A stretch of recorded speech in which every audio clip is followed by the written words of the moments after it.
Hello दोस्तों, आपको सच्ची हॉरर स्टोरी सुनना पसंद है तो हमारे चैनल को अभी सब्सक्राइब करें। धन्यवाद। चलिए शुरू करते हैं आज की स्टोरी। आत्मा को बुलाना पड़ा भारी। नमस्कार मित्रों, मैं पंजाब के धर्मकोट से सूरज संधू फिर से आपके सामने एक डरावना अनुभव पेश करने जा रहा हूँ। मुझे अपने मित्रों और रिश्तेदारों से उनके भूतहा किस्से सुनने में काफी आनंद मिलता है। तो आज मैं आपको मेरी चचेरी बहन का डरावना अनुभव बताने जा रहा हूँ। उसका नाम जसमीत कौर है और वो मेरे बुआजी की बेटी है। ये घटना तब की है जब वो कॉलेज में एमएससी की पढ़ाई कर रही थी। वो उस समय वहाँ के गर्ल्स हॉस्टल में ही रहा करती थी। परीक्षा से पहले वो और उनकी कुछ सहेलियां लाइब्रेरी में पढ़ाई कर रही थी। पढ़ाई करते हुए रात के 1 बज चुके थे। उस लाइब्रेरी में वो केवल 6 लड़कियां ही थी। लाइब्रेरी में सन्नाटा छाया हुआ था। सारा हॉस्टल एकदम शांत था। तभी उनमें से एक लड़की ने कहा कि बस यार, पढ़ पढ़ के बोर हो गए हैं, क्यों ना कोई खेल खेले जिससे दिमाग भी फ्रेश हो जाएगा और नींद भी आ जाएगी। सब उसकी बात से सहमत हो गए। उनमें से एक लड़की, जिसका नाम पूजा था, बोली कि चलो हम सब किसी आत्मा से बात करते हैं। ये सब कहकर वो अपने कमरे में गई और क्यूजा बोर्ड लेकर आई, जिस पर A to Z तक अल्फाबेट, 0 से 9 तक नंबर और किनारों पर यस और नो लिखा था। पूजा ने बोर्ड के चारों किनारों पर 4 मोमबत्तियां जलाई और फिर लाइब्रेरी की सारी लाइट बंद कर दी। फिर उसने सिक्का बोर्ड के बीच में रख दिया। उनमें से 2 लड़कियां तो डर के मारे अपने कमरे में चली गई और बाकी चारों ने उस सिक्के पर एक एक अंगुली रख दी। फिर पूजा ने कहा कि कोई डरना मत और यहाँ से उठना मत, वरना आत्मा नाराज हो जाएगी। अब पूजा बोलने लगी, अगर यहाँ पर कोई आत्मा है तो प्लीज हमसे बात करो। लाइब्रेरी में अजीब सा सन्नाटा और अंधेरा छाया हुआ था। अचानक लाइब्रेरी में कहीं से कुछ आवाज आई। उन्होंने सोचा शायद कोई किताब गिरी होगी। उसी समय सिक्का हिला और जसमीत दीदी ने पूछा, क्या यहाँ पर कोई आत्मा है?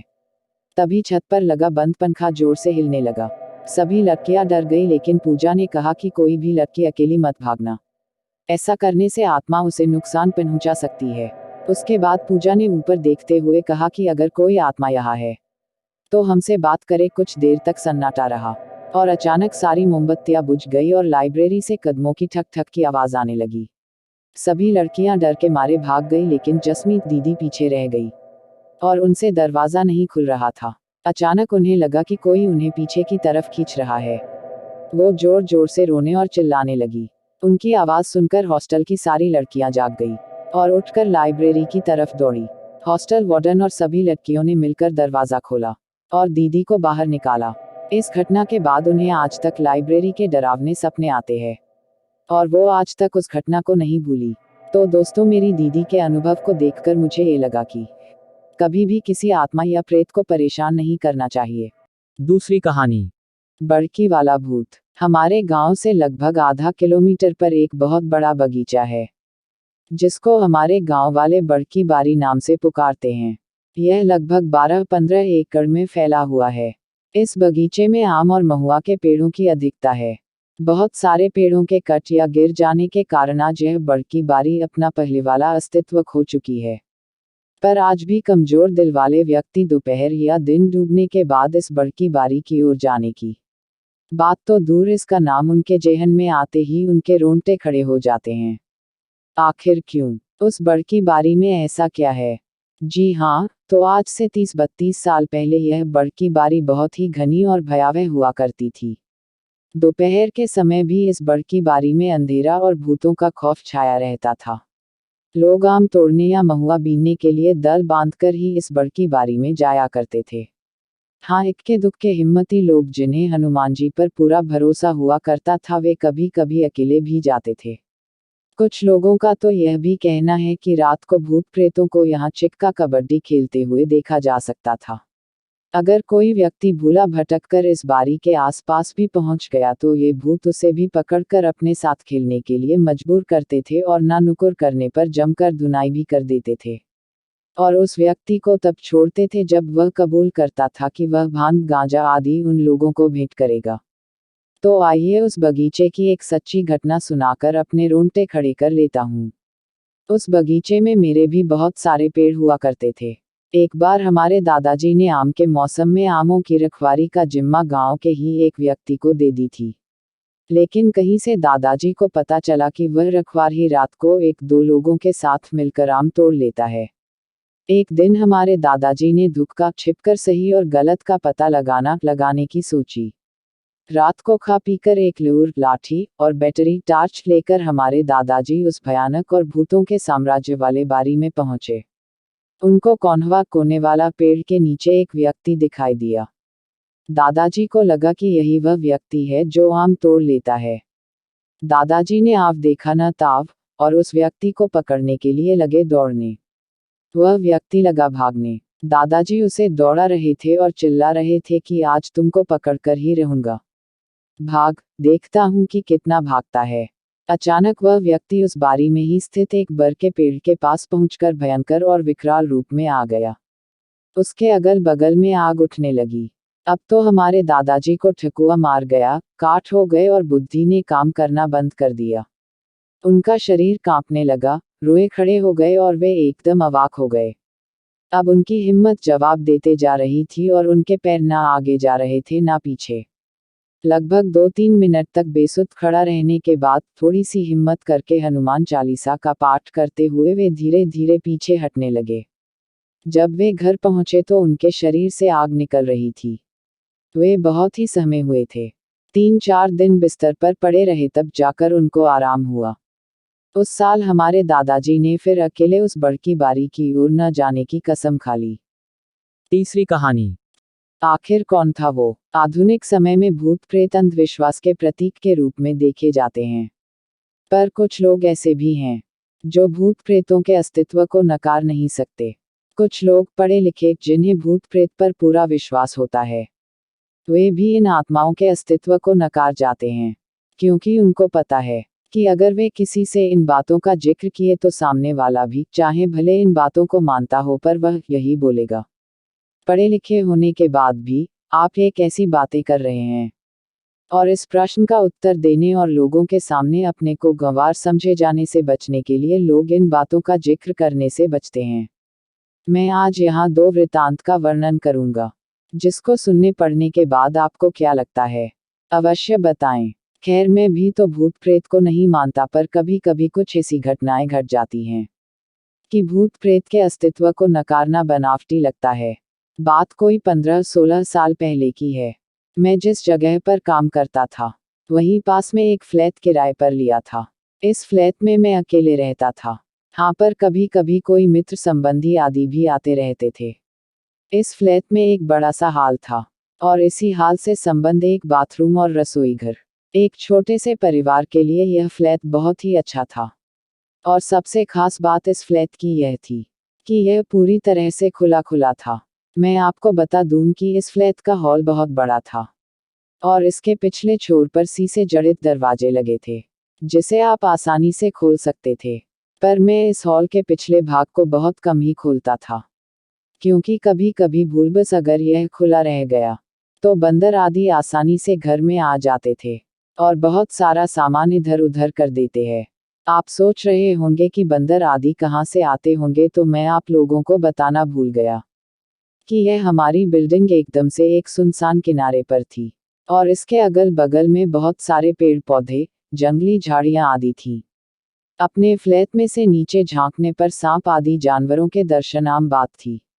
एक दिन शाम के समय मेरे गांव का ही एक लड़का, जो उसी शहर में किसी दूसरी कंपनी में काम करता था, मुझसे मिलने आया। मैंने उससे कहा कि आज तुम यहीं रुक जाओ और सुबह यहीं से ड्यूटी चले जाना। पर वह बोला कि मेरी ड्यूटी सुबह 7 बजे से होती है, इसलिए मुझे 5 बजे जगना पड़ेगा, और आप तो 7-8 बजे तक सोए रहते हैं, तो कहीं मैं भी सोया रह गया तो मेरी ड्यूटी नहीं हो पाएगी। इस पर मैंने कहा कि कोई बात नहीं, एक काम करते हैं, 4 बजे सुबह का अलार्म लगा देते हैं, और तुम जल्दी से जगकर अपने लिए टिफिन भी बना लेना, पर हाँ, एक काम करना, मुझे मत जगाना। इसके बाद वह रहने को तैयार हो गया। रात को खा पीकर लगभग 11 बजे तक हम लोग सो गए। हम दोनों हाल में ही सोए थे। मैं खाट पर सोया था, और वह लड़का लगभग मेरे से 2 मीटर की दूरी पर चटाई बिछाकर नीचे ही सोया था। एक बात और, रात को सोते समय भी मैं हाल में 0 वॉट का बल्ब जलाकर रखता था। अचानक लगभग रात के 2 बजे मेरी नींद खुली। यहाँ मैं आप लोगों को बता दूं कि वास्तव में मेरी नींद खुल गई थी, पर मैं लेटे लेटे ही मेरी नज़र किचन के दरवाजे की ओर चली गई। मैं क्या देखता हूँ कि एक व्यक्ति किचन का दरवाजा खोलकर अंदर गया, और मैं कुछ बोलूं उससे पहले ही फिर से किचन का दरवाजा धीरे धीरे बंद हो गया। मुझे इसमें कोई हैरानी नहीं हुई क्योंकि मुझे पता था कि गांव वाला लड़का ड्यूटी के लिए लेट न हो इस चक्कर में जल्दी जग गया होगा। बिना गांव वाले बच्चे की ओर देखे ही ये सब बातें मेरे दिमाग में उठ रही थी। पर अरे यह क्या, फिर से अचानक किचन का दरवाजा खुला और उसमें से एक आदमी निकलकर बाथरूम में घुसा और फिर से बाथरूम का दरवाजा बंद हो गया। अब तो मुझे थोड़ा गुस्सा भी आया, और चूंकि वह गांव का लड़का रिश्ते में मेरा लड़का लगता है इसलिए मैंने घड़ी देखी और उसके बिस्तर की ओर देखकर गाली देते हुए बोला कि बेटे अभी तो 3 भी नहीं बजा है और तुम जगकर खटपट शुरू कर दिया। अरे यह क्या, इतना कहते ही अचानक मेरे दिमाग में यह बात आई कि मैं इसे क्यों बोल रहा हूँ, यह तो सोया है। अब तो मैं फटाक से खाट से उठा और दौड़कर उस बच्चे को जगाया। वह आंख मलते हुए उठा, पर मैं उसको कुछ बताए बिना सिर्फ इतना ही पूछा कि क्या तुम 2-3 मिनट पहले जगा था? तो वह बोला नहीं तो, और वह फिर से सो गया। अब मेरे समझ में कुछ भी नहीं आ रहा था। मैंने हॉल में लगे ट्यूब को भी जला दिया था। अब पूरे हाल में पूरा प्रकाश था, और मेरी नज़रें अब कभी बाथरूम के दरवाजे पर तो कभी किचन के दरवाजे पर थी। पर किचन और बाथरूम के दरवाजे अब पूरी तरह से बंद थे। अब मैं हिम्मत करके उठा और धीरे से जाकर बाथरूम का दरवाजा खोला। बाथरूम छोटा था और उसमें कोई नहीं दिखा। इसके बाद मैं किचन का दरवाजा खोला और उसमें भी लगे बल्ब को जला दिया, पर वहां भी कोई नहीं था। अब मैं क्या करूं? नींद भी एकदम से उड़ चुकी थी। इस घटना का जिक्र मैंने किसी से नहीं किया।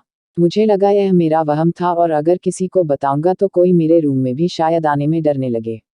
इस घटना को बीते लगभग 1 महीने हो गए थे और रात को फिर कभी मुझे ऐसा अनुभव नहीं हुआ। एक दिन मेरे गांव के 2 लोग हमारे पास आए। उनमें से एक को विदेश जाना था और दूसरा उनको छोड़ने आया था। वे लोग रात को मेरे यहाँ ही रुके थे, और उस रात मैं अपने एक रिश्तेदार से मिलने चला गया था और रात को वापस नहीं आया। सुबह सुबह जब मैं अपने रूम पर पहुंचा तो वे दोनों लोग तैयार होकर बैठे थे और मेरा ही इंतजार कर रहे थे। ऐसा लग रहा था कि वे बहुत ही डरे हुए और उदास हों। मेरे आते ही वे लोग बोल पड़े कि अब हम लोग जा रहे हैं। मैंने उन लोगों से पूछा कि फ्लाइट तो कल है, तो आज की रात आप लोग कहाँ ठहरेंगे? उनमें से एक ने बोला रोड पर सो लेंगे, पर इस कमरे में नहीं। अरे अब अचानक मुझे 1 महीना पहले घटित घटना याद आ गई। मैंने सोचा तो क्या इन लोगों ने भी इस फ्लैट में किसी अजनबी आत्मा को देखा? मैंने उन लोगों से पूछा कि आखिर बात क्या हुई, तो उनमें से एक ने कहा कि रात को कोई व्यक्ति आकर मुझे जगाया और बोला कि कंपनी में चलते हैं। मेरा पर्स वहीं छूट गया है। फिर मैं थोड़ा डर गया और इसको भी जगा दिया। इसने भी उस व्यक्ति को देखा। वह देखने में एकदम सीधा साधा लग रहा था, और शालीन भी। हम लोग एकदम डर गए थे, क्योंकि हमें वह व्यक्ति इसके बाद किचन में जाता हुआ दिखाई दिया था, और उसके बाद फिर कभी किचन से बाहर नहीं निकला, और हम लोगों का डर के मारे बुरा हाल था। हम लोग रात भर बैठकर हनुमान का नाम जपते रहे और उस किचन के दरवाजे की ओर टकटकी लगाकर देखते रहे, पर सुबह हो गई है और वह आदमी अभी तक किचन से बाहर नहीं निकला है। अब तो मैं भी थोड़ा डर गया और उन दोनों को साथ लेकर तेजी से किचन का दरवाजा खोला, पर किचन में तो कोई नहीं था। हाँ, पर किचन में गौर से छानबीन करने के बाद हमने पाया कि कुछ तो गड़बड़ है। जी हाँ, दरअसल फ्रिज खोलने के बाद हमने देखा कि फ्रिज में लगभग जो 1 किलो टमाटर रखे हुए थे वे गायब थे, और टमाटर के कुछ बीज, रस आदि वहीं नीचे गिरे हुए थे, और इसके साथ ही किचन में एक अजीब गंध फैली हुई थी। खैर पता नहीं यह हम लोगों को वहम था या वास्तव में कोई आत्मा हमारे रूम में आई थी। मैंने इससे छुटकारा पाने के लिए उस फ्लैट को ही चेंज कर दिया और दूसरे बिल्डिंग में आकर रहने लगे। उस समय को याद कर मेरे रोए खड़े हो जाते हैं और शरीर में थोड़ी सी सिहरन भी लग जाती है। दोस्तों, आपको वीडियो अच्छी लगी है तो लाइक, कमेंट और शेयर करें। Thank you for watching video.